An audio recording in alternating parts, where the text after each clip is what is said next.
sebelumnya perkenalkan nama saya Della Paramita, NIM 25254. Video ini dibuat untuk memenuhi ujian akhir semester Organisasi Arsitektur Komputer.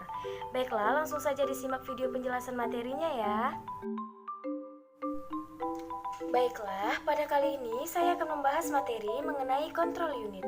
Baiklah, yang pertama saya akan membahas materi mengenai definisi control unit.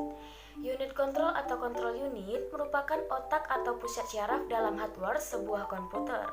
Unit control mengawasi pelaksanaan siklus instruksi dan membangkitkan sinyal-sinyal kontrol relevan pada saat yang tepat, supaya mikrooperasi yang tepat dapat dikerjakan pada CPU dan unit-unit eksternal lainnya, seperti memori dan input atau output controller atau device. Unit control dirancang untuk suatu organisasi datapad spesifik, seperti ALU, register, dan sebagainya. Bagian ini membahas operasi unit control dan kedua teknik perancangan unit control ada dua, seperti hardware dan microprogramming. Yang kedua, itu ada cara kerja control unit. Ketika sebuah komputer pertama kali diaktifkan powernya, maka komputer tersebut menjalankan operasi bootstrap. Operasi ini akan membaca sebuah instruksi dari lokasi memori yang telah diketahui sebelumnya dan mentransfer instruksi tersebut ke control unit untuk dieksekusi. Instruksi-instruksi dibaca dari memori dan dieksekusi sesuai dengan urutan penyimpanannya. Program counter dari suatu komputer menyediakan suatu cara untuk menyimpan lokasi instruksi berikutnya. Urutan eksekusi berubah dengan memindah lokasi instruksi baru ke program counter sebelum pembacaan, atau yang bisa disebut dengan fetch, yaitu instruksi dikerjakan. Sebuah instruksi merupakan kalimat imperatif pendek yang sudah dapat menjelaskan makna dari perintah tersebut. Yang ketiga, itu ada instruksi pada control unit. Suatu instruksi terdiri dari, yang pertama itu ada subjek atau komputernya, yang kedua itu ada verb atau suatu kode operasi yang mengindikasikan pekerjaan apa yang akan dilaksanakan, yang ketiga ada objek atau operands yang mengidentifikasikan nilai data atau lokasi sebuah memori. Yang keempat itu ada fungsi control unit. Unit control atau control unit bertanggung jawab pada pengordinasian aktivitas dalam komputer yang memberikan gambaran terhadap keseluruhan fungsi atau peranan unit control. Sinyal-sinyal kontrol disampaikan oleh unit control untuk mencapai hardware logic dalam prosesor dan unit-unit eksternal lainnya. Sinyal-sinyal yang memulai operasi-operasi dalam komputer disebut dengan mikrooperasi. Mikrooperasi dilaksanakan bila sinyal kontrol yang relevan mengaktifkan titik-titik kontrol. Memori utama dikontrol oleh dua sinyal kontrol, yaitu memory read dan memory write. Semua pengontrol input atau output menerima sinyal kontrol yang terbanyak.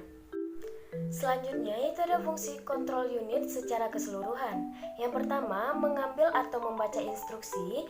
Yang kedua, mendekode atau interpretasi opkode dan mode pengelamatan. Yang ketiga, membangkitkan sinyal kontrol yang diperlukan sesuai dengan instruksi atau opkode dan mode pengelamatan dalam urutan waktu yang tepat agar mikrooperasi yang direlevankan. Yang keempat, itu ada kembali ke langkah 1 untuk instruksi selanjutnya. Selanjutnya itu ada jenis-jenis sinyal kontrol. Yang pertama itu ada clock, yaitu satu instruksi operasi mikro per siklus clock. Yang kedua ada instruction register, yaitu opkode setiap instruksi dan menentukan instruksi mikro yang akan dilakukan. Yang ketiga itu ada text, yaitu menunjukkan status CPU dan hasil operasi sebelumnya. Yang keempat pada bus kendali, yaitu interupsi dan sinyal pengetahuan. Yang kelima pada output dalam CPU, yaitu pergerakan data dan mengaktifkan fungsi tertentu. Yang keenam melalui bus kendali, yaitu ke memori dan ke input-output. Selanjutnya itu ada jenis-jenis control unit. Di dalam jenis-jenis control unit terdapat dua bagian di dalamnya. Yang pertama itu ada control unit microprogrammer, yaitu untuk menggenerasi sinyal kontrol dengan cara membaca dan mengeluarkan atau mengalirkan mikroinstruksi. Yang kedua itu ada control unit konvensional atau hardware. Yang pertama itu untuk menggenerasi sinyal kontrol, yang kedua digunakan pada komputer berkinerja tinggi atau superkomputer dan RISC. Yang ketiga, komputer mainframe sering menggunakan untuk aritmatik logika dan shift sederhana dan instruksi akses memori. Yang keempat, CPU konvensional menghasilkan suatu rangkaian mikroinstruksi. Yang keenam, perbedaannya dengan CPU mikroprogrammer terletak pada gerbang logikanya, yaitu menggenerasi semua mikroorder sehingga eksekusinya lebih cepat. Selanjutnya itu ada kontrol unit mikroprogramer, terbagi menjadi dua, yaitu yang pertama kontrol vertikal, jenis implementasi di mana sinyal kontrol dikode ke dalam bit, kemudian digunakan setelah dikode. Yang kedua ada kontrol horizontal, kontrol di mana setiap bit kontrol mengatur satu operasi gate atau mesin. Selanjutnya itu ada komponen-komponen pokok pada kontrol unit mikroprogramer, terbagi menjadi tiga. Yang pertama itu ada instruction register, yaitu menyimpan instruksi register mesin yang akan dijalankan. Yang kedua control store berisi mikroprogramer, terbagi menjadi dua, yaitu yang pertama untuk semua instruksi mesin, yang kedua untuk memproses interrupt, yang ketiga itu ada address computing circuit, yaitu untuk menentukan alamat control store dan mikro instruksi berikutnya yang akan dijalankan. Yang keempat itu ada mikroprogramer counter, yaitu untuk menyimpan alamat dari mikro instruksi berikutnya. Yang kelima ada mikro instruction buffer, yaitu untuk menyimpan mikro instruksi tersebut selama dieksekusi. Yang keenam ada mikro instruction decoder, yaitu untuk menghasilkan dan mengeluarkan mikro order yang didasarkan pada mikro instruksi dan opkode instruksi yang akan dijalankan. Selanjutnya saya akan membahas materi mengenai micro operation. Yang pertama itu ada definisi micro operation. Micro operation merupakan operasi atomik dari CPU atau yang disebut dengan atomic operation of CPU. Micro operation adalah kerja atau eksekusi terhadap data yang tersimpan pada register dan merupakan cara kerjanya dalam satu pulsa clock. Atau pergantian lainnya, micro operation adalah suatu operasi mikro di mana suatu komputer menjalankan suatu program dan melakukan siklus proses memasukkan dan mengambil data atau melakukan eksekusi atau yang disebut dengan fetch atau execute cycle. Hasil dari operasi ini dapat menggantikan isi dari informasi biner terlebih dahulu di dalam register atau dipindahkan ke register lain. Selanjutnya itu ada bagian micro operation. Bagian-bagian dari micro operation adalah yang pertama itu mendefinisikan elemen dasar prosesor, yang kedua mendeskripsikan operasi mikro yang harus dilakukan oleh prosesor, yang ketiga menentukan fungsi kontrol unit yang harus dilakukan oleh prosesor.